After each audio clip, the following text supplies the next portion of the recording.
it would actually be quite an interesting and perhaps helpful exercise to see if we can get by without using the word I.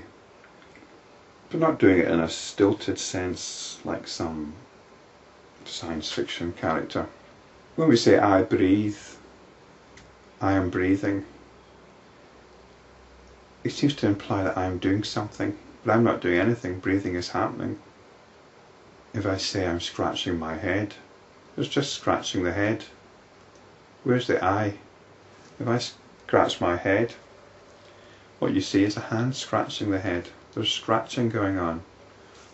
If I say I'm hungry, well, that can mean lots of different things. It can mean that it's actually been a while since food has been ingested and it's time for some more. Or it might refer to a state of emotional discomfort, and so food would provide some comfort. And if it is emotional discomfort, we can say I feel unhappy, and that will boil down to some sensations within oneself, and you can look at these sensations, usually painful ones. In fact, it's possible that we could get by without using the word I at all. I'm trying to, if you can think of an example where you really must use the word I, rather than refer to sensations that are going on or to experiencing that is happening. We say I am experiencing this, but it's just the experiencing that is going on. I do this. There's just the doing that's going on.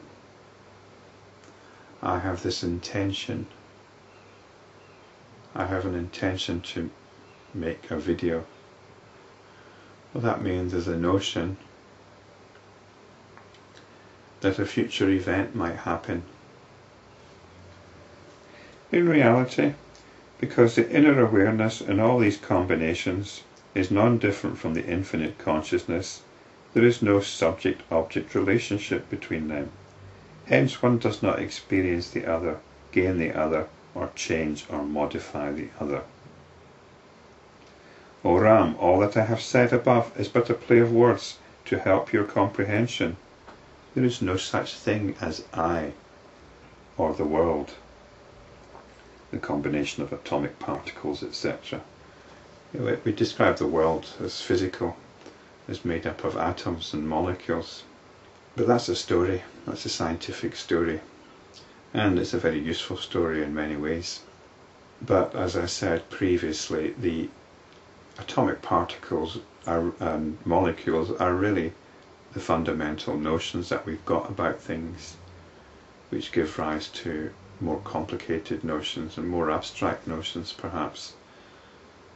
One of them being what we indicate by the word I. And if we look into what we mean by the word I, perhaps it doesn't refer to anything. There is neither mind nor an object of knowledge nor the world delusion.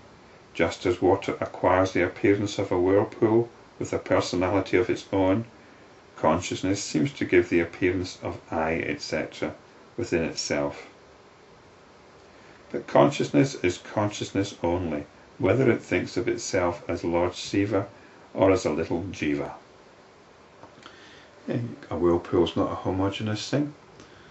You get different whirlpools, they're all doing different things in different places. They're doing similar things, but they could be different sizes, moving at different speeds, have different features within them. But they're only water. They're water forming a particular pattern, and they have a particular force, which we could probably describe as something to do with gravity. We could get into the story of gravity there. But their composition is purely water. All this diversity of I, you, etc., and of the material substances arises for the satisfaction of the ignorant. Whatever the ignorant person imagines in the infinite consciousness, that alone he sees. the ignorant person isn't interested in asking questions about this. They'll consider themselves practical and realistic and just getting on with things, and quite happy in their notions that there's a physical world and that they're an independent person. I think all we can do is wish them luck. In the light of awareness, life is seen as consciousness.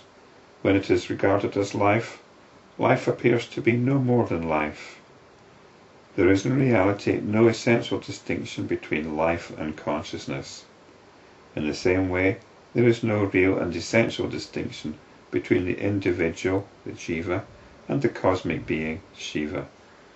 Normally the cosmic being is described as Brahman, but for some reason it's been described here as Shiva, who's, if you're a Shivite and you regard Shiva as the absolute. Know all this to be undivided and indivisible infinite consciousness.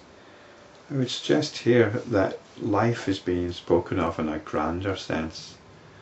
Consciousness can seem like quite an abstract term, quite a inert term even.